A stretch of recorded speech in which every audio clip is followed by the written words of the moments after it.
Hey, so I wanted to go over something today.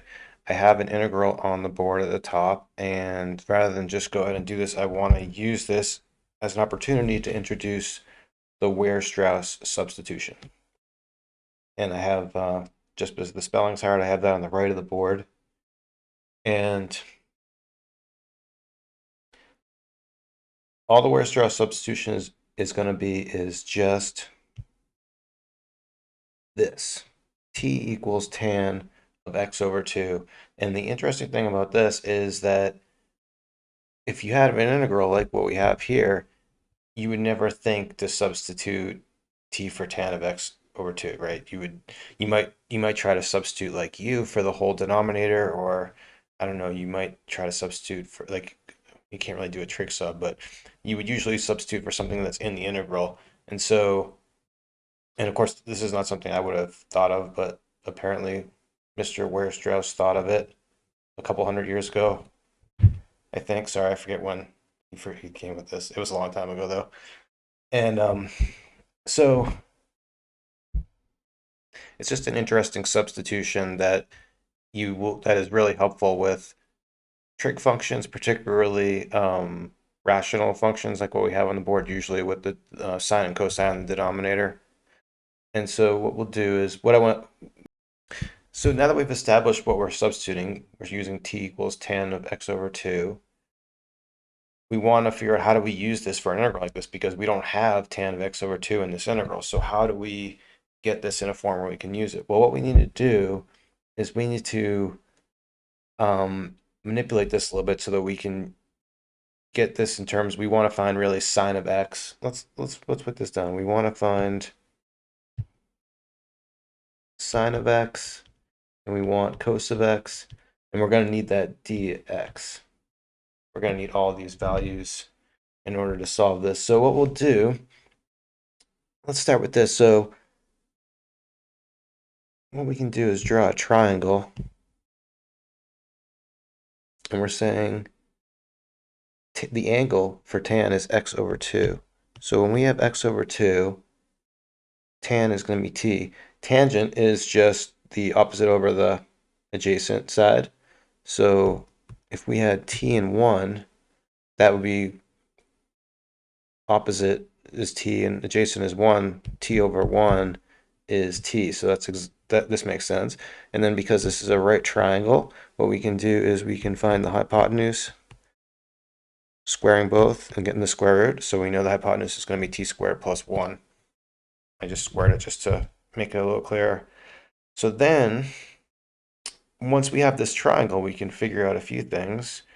We then know that our sine of x over 2 is going to be equal to t opposite over hypotenuse, t squared plus 1. And then we can also find our cosine of x over 2, and that's going to be adjacent 1 over the square root of t squared plus 1. And that's good. That's helpful. We're getting somewhere. But notice in our equation we don't have sine of x over 2, we have sine of x. And we don't have cosine of x over 2, we have cos of x. So what we can do to get this something into a form that we can use a little more, we can use the double angle formula. So let's see. So we know that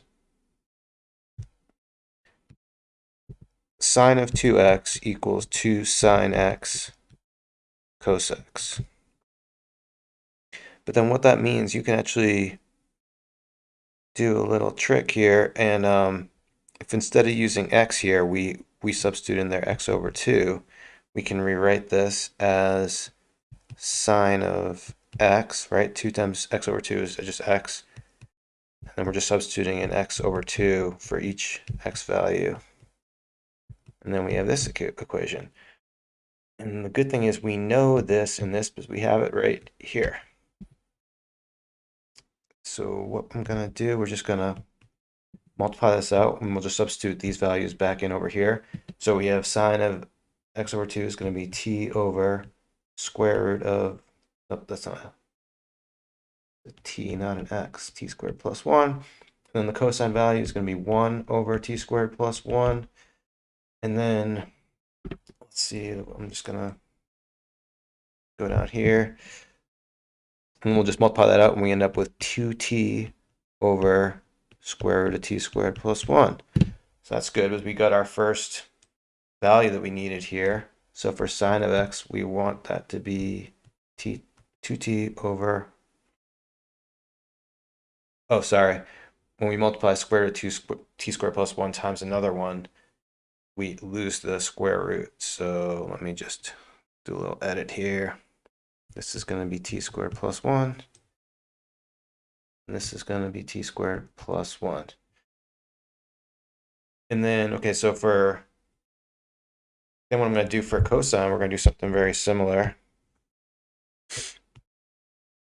The double angle formula for cosine is going to be cosine squared of x minus sine squared of x.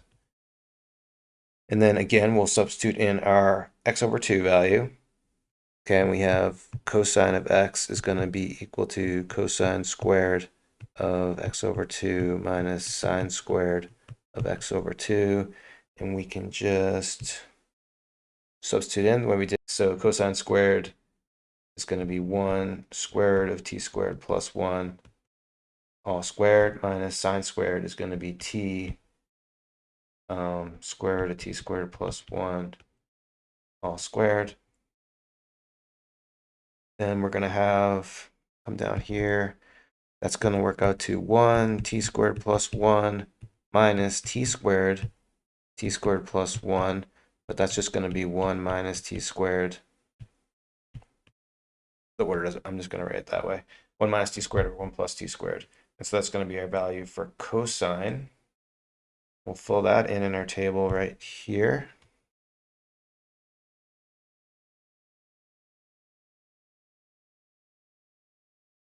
Just make a little more room for dx. Okay, so then,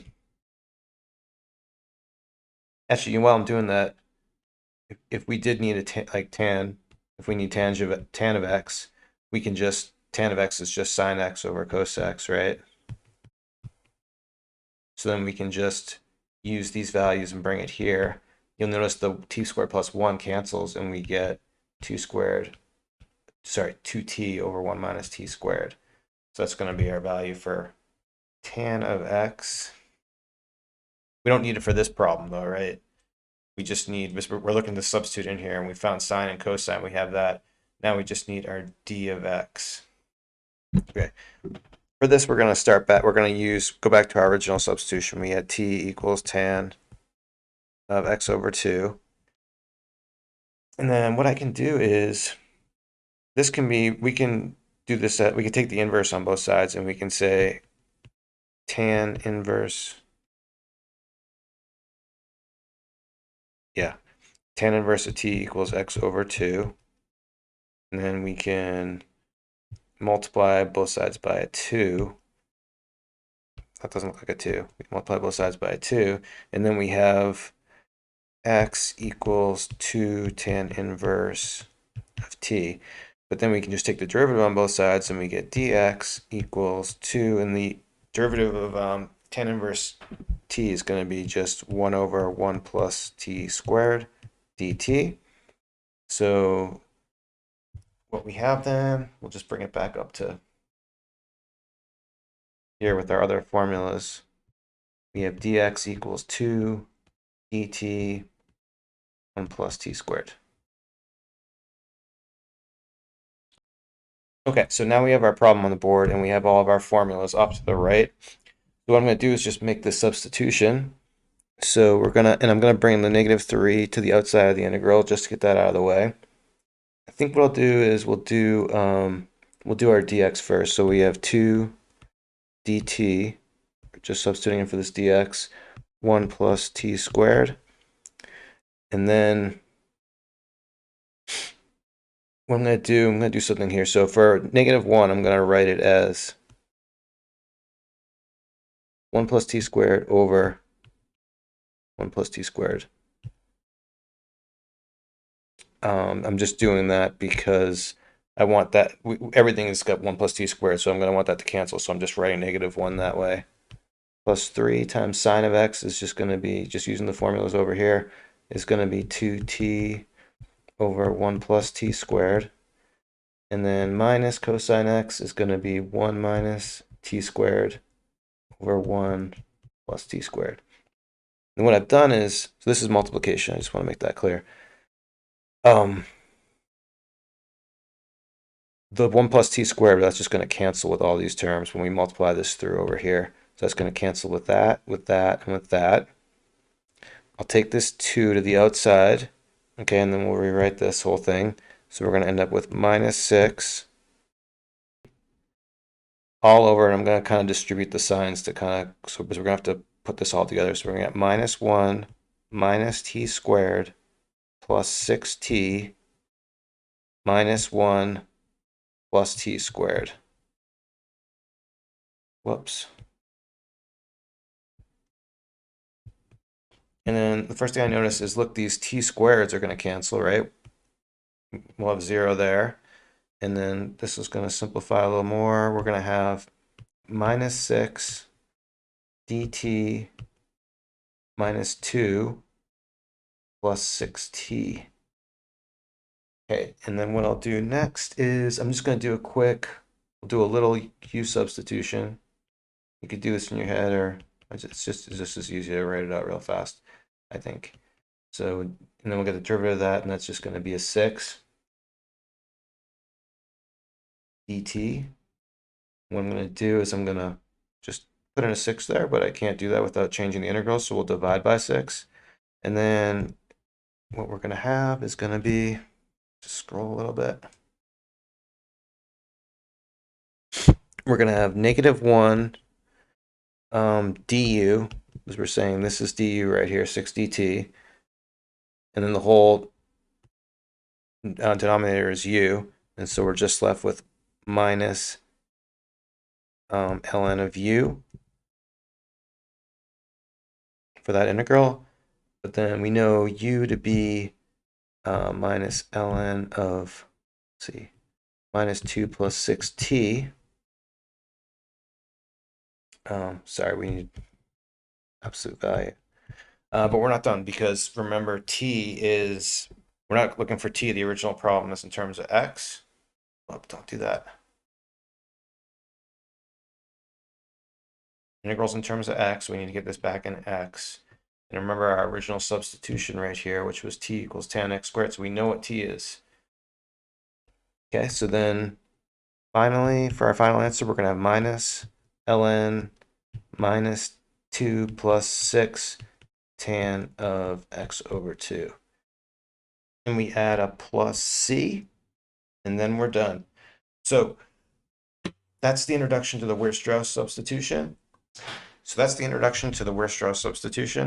That's just a first example. I will post another video with a little more difficult example. I also have a link to the quiz. I have the quiz on the Weierstrass substitution. Here's this problem here. And I'll give a link to that with, and then also it provides some of the formulas and a little description on the general method. So you can check that out, and I'll stop it there. Thank you.